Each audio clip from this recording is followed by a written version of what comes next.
This essay example, as well as thousands of others, is available in text format on our website for free and without registration. Simply Google Ivy Panda Free Essays.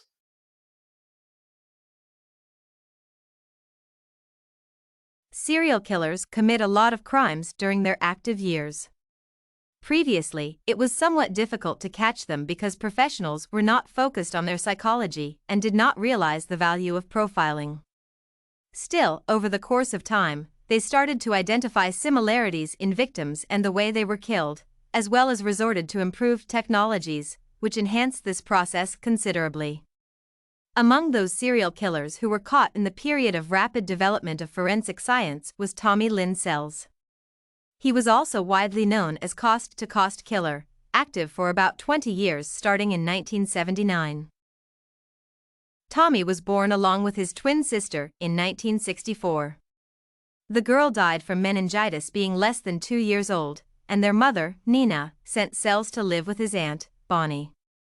His father remains unknown, even though it is supposed that he could have been William Sells or Joe Levins.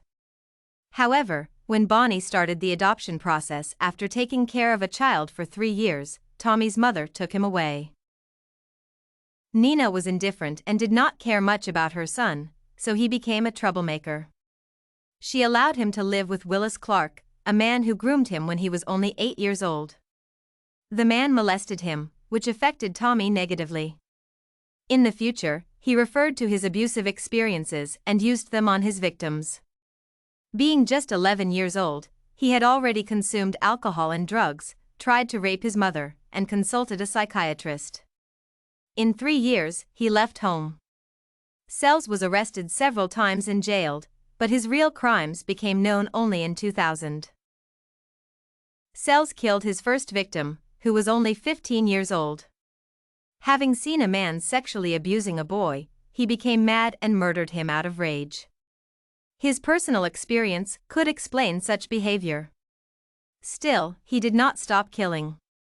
A lot of his victims remained unknown, but the identities of some of them were revealed. In 1985, Tommy lived in Missouri. He was working at a carnival where he met Anna Cord and her little son. That night, he beat them to death with a baseball bat. According to Sells, the woman invited him to her house and tried to rob him after having sex, which made him very angry. However, it seemed that he followed them, raped Anna, and then killed both. In 2 years, Tommy moved to Illinois. There, he broke into the house of Keith and Elaine Dardine. The man was shot in a field. His genitalia were mutilated, which can be explained by Sells's perception of men who abuse children. Elaine and her 2 kids were found in bed. They all were beaten to death. In addition to that, the woman was raped. What is more critical, she was pregnant and gave birth to the girl in the presence of Tommy. It is still unclear how he got into the family's house. In 1992, Sells was founded in Virginia. He raped a woman who had obviously considered him to be a simple homeless individual and wanted to take him home to feed him. Tommy stabbed and beat her with a piano stool when she managed to take a knife and hurt him. The man left as he thought that she was dead, but she survived and described him to the police.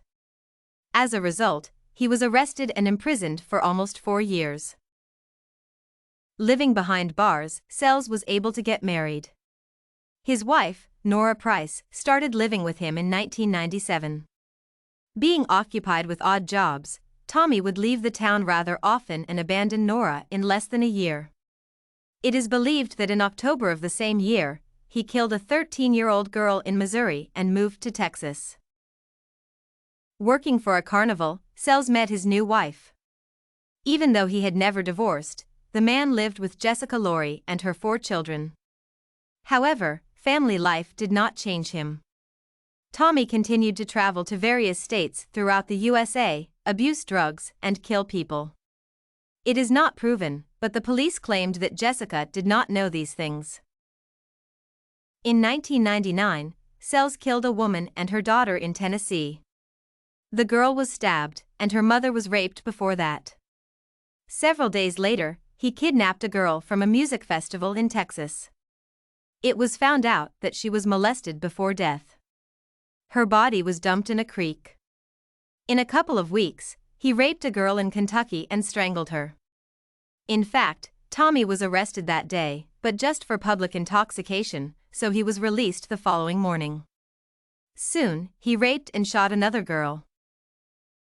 As Sells moved to Texas again, he started attending the Grace Community Church, where he met Terry and Crystal Harris, who had 3 children. Tommy and Terry became friends. On December 31, 1999, the family's father was going to be out for some time, so Sells broke into his house through the window in the boy's room. However, Tommy left the kid untouched as he ignored the noise. The man targeted one of his sisters, Katie. He entered her room and woke her up as he lay beside her. Sells started molesting her, but the girl yelled, so he slit her throat twice and then stabbed her more than 15 times. He also slit her friend's Crystal's throat. She was in the room at that time but was too scared to move. After Sells left, Crystal went to the neighbors and asked for help even though she was severely wounded and could not speak. Katie did not survive, but her friend identified the criminal. Finally, Tommy was arrested and sentenced in 2000.